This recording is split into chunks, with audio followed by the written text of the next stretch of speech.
soft beat. Here, in the vast, echoing expanse of a Montreal warehouse, a legend was born. It is a common misconception that the epic vistas of ancient Sparta were captured on the sun-drenched shores of Greece. The reality is a far more fascinating feat of human ingenuity. The entire world of 300 was constructed not from stone and earth, but from light imagination and immense digital artistry. Before the visual effects transformed the scene, the view was remarkably plain. Actors, clad in leather and capes, stood on a simple stage, surrounded by towering, unnatural blue screens. A few scattered rocks and a fragment of a wall were the only physical hints of the landscape to come. This process began with a singular, powerful vision. Zack Snyder wanted a living, breathing interpretation of Frank Miller's graphic novel. The goal: make every frame feel like a comic panel, stark, dramatic, stylized. They embrace the digital backlot. It gives almost complete control over the environment. An actor performs in a minimalist setting, and the world is built around them, layer by digital layer.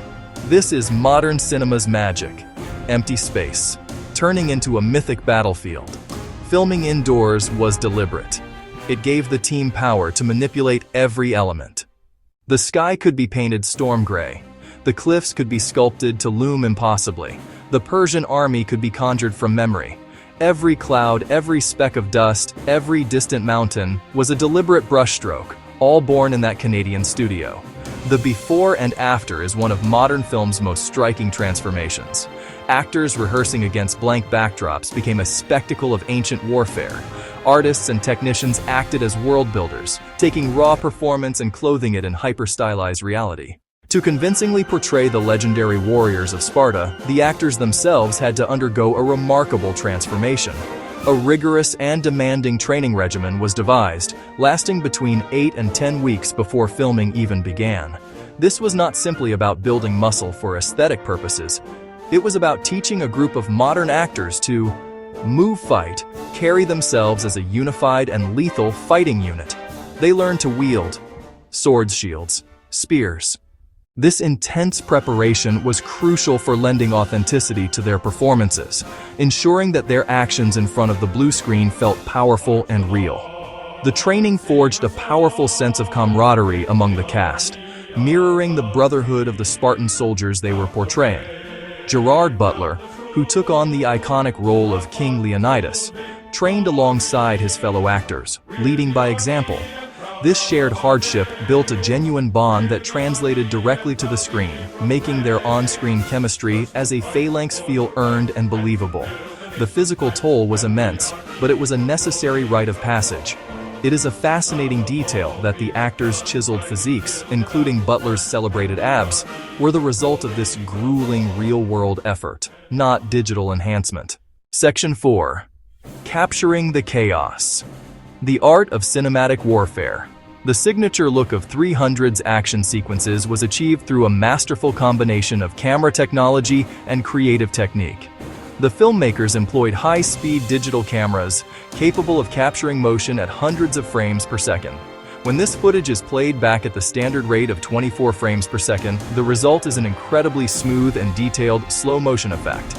This allowed the director to linger on a dramatic moment. A warrior leaping through the air, a spear arcing towards its target, transforming brutal violence into a kind of violent poetry.